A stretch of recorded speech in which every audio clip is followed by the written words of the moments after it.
Hey everyone, welcome back to the Anonymous Banker channel. Today we're still working through pre-screening of your deal so you can better assess how much money the bank is willing to give you day one. So when you go sell to the bank, why they should invest in you via debt, that you have a good business here, you have room to grow, and that bank can build a longer, larger relationship with you. So today we're working through debt to tangible net worth. And so this is a balance sheet covenant. There's two sides to the business. There's a cash flow component and then a financial position or balance sheet component. And a balance sheet is a point in time. It's not over a certain period. It's where we stand today. How many assets do we have? What are the liabilities corresponding to those assets? And then how much value has management created for the business, which is your shareholder equity. So what this is really trying to get at is how much debt to the tangible value that the owners have created. And really, it's tracking how much money the owners have in the business, their willingness to stay in the game, but also to how much the bank can lend to from a tangible asset standpoint. How much value, additional value, is there for the bank to grab before it gets too over leveraged? So again, let's walk through this. We'll talk through it and some of the different components, and also too, I provided the acceptable range in the long run. So here we go. So again, like I said, this is balance sheet leverage. It's really trying to assess how much debt your business can support based on the balance sheet, the existing assets you have. And when the bank goes and looks at your company, maybe you have a building, maybe you have some equipment, maybe you have inventory, receivables. The bank is looking at all of those different assets and going, okay, I understand Bob wants to get a loan, and these are all the different things that he has for me to grab in order for me to get comfortable that I'm going to get paid back. Because again, the bank doesn't want to foreclose on you. They want to kick the can and keep the game going. They are typically in the cash flow business. Some people are asset-based lenders, or you have these loan-to-own lenders who understand the collateral very well. And if the deal goes bad, they're willing to take it, and they almost want to take it in some instances. But yeah, so again, this is balance sheet leverage. How much can my company support today based on the assets that I have?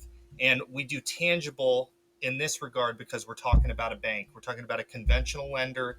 They want to grab things that are actually there, that aren't going away. And we'll talk about that here in the next bullet about intangibles and what we do with those. So to calculate the covenant, now this is a rough covenant calculation.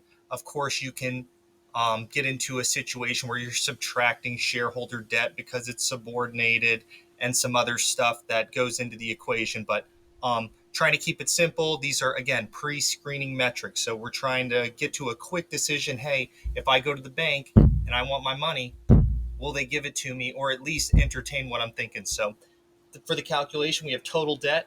And this goes along with my previous funded debt to EBITDA video, where we talk about all the different components of what debt is. In this regard, though, you would include almost anything: balances on credit cards, lines of credit, term loans, depending on the situation, how big you are and what the relationship is, even mortgage debt and things of that nature. And we'll eventually get into middle market banking, where you take away the real estate and you only look at the operating business, and then you kind of segregate the real estate. But that'll be a later topic. So, yeah, that's really what's captured in that total debt. Pretty obvious. You know, some people just like to do total liabilities. That's perfectly fine too. Depends on the situation. Probably a more formal definition and what you should stick with might be total liabilities. It just depends on what kind of business you're in and things of that nature. But for now, we're going to just stick with total debt to the bottom. So what is tangible net worth? So tangible net worth is what's the net worth of the business, the shareholder equity, how much value you've created for the business, minus the intangibles. What are intangibles? Patents, goodwill, things that the bank cannot grab. They're just kind of out there. They probably could grab the patents and things of that nature, but we won't get into that now. But it's really, again, like I talked about, things that aren't going to go away, things that are kind of there in the open that they know the value. It's easier to assess your ability to recoup on those or how much value is still left in it, so they can assess, okay, uh, Bob has all this debt, but he also has all this value in all these different assets that he has laying around. He's not going to walk away from us. He's going to want to play ball with us. And we can additionally lend Bob X, whatever that number is, to keep him in the game so we can eventually get our money back. So this is really the rough calculation. Like I said, there's some nuance to it depending on what industry you're in, what kind of situation you're in, and things of that nature. But for the most part, this is the general calculation. And then now we'll talk about acceptable ranges. So, first, I want to say obviously, if you have no debt on your balance sheet, they're going to want to talk to you. Any banker wants to do a deal this year and next year and next year.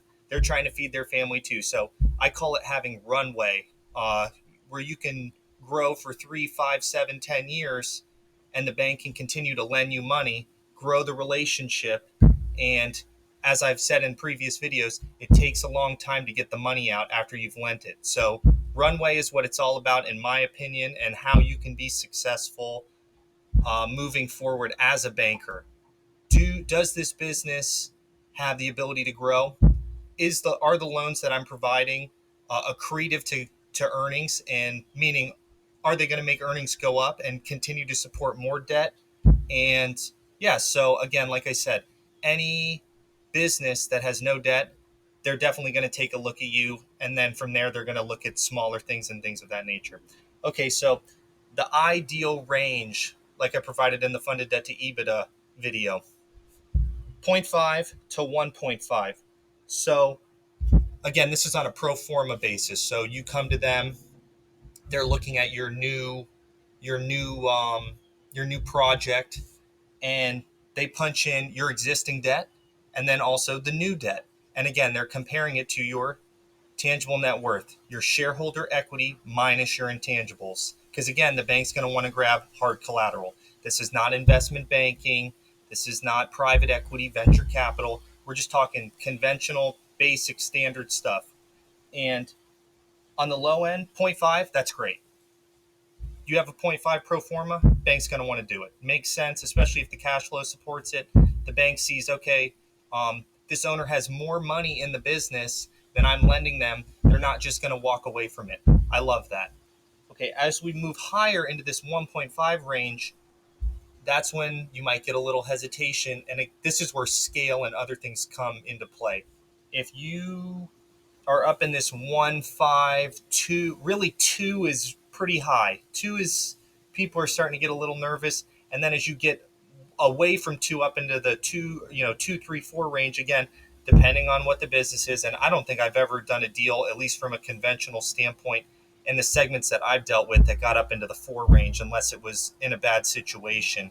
But really 1.5 tends to be the highest acceptable range for small to middle sized businesses. And again, that makes common sense, right? You have the value in the company, right? The tangible net worth in the company, and the bank is willing to lend you 1.5 times the amount of money you have in the business. So pretty simple stuff. And again, too, why tangible? Because the bank wants to grab those hard assets, those tangible assets, not the fluff, the things that are very easily determinable, that they can order appraisals on or have someone come in and give them a nice report. So when they have to go to the government, because again, these are all federally insured deposits, at least for the most part. Some of them are state and some other stuff, but we won't get into that. That way they can go to the powers that be on their side and say, listen, this is what the person said. This is the value we have.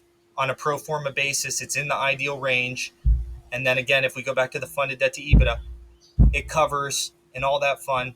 This looks like a deal that we can do. Let's go into formal due diligence and formal underwriting. So yeah, debt to tangible net worth, again, like I said, balance sheet leverage, really assessing, does your business have the assets and value there to support the additional debt that you want to provide? or that the bank wants to provide to you for whatever project you dream up. And again, yeah, pretty basic stuff, pretty common sense as well. Obviously, the bank wants to see you have skin in the game, and that way they're willing to have their skin in the game. So, yeah, I hope you found this video helpful.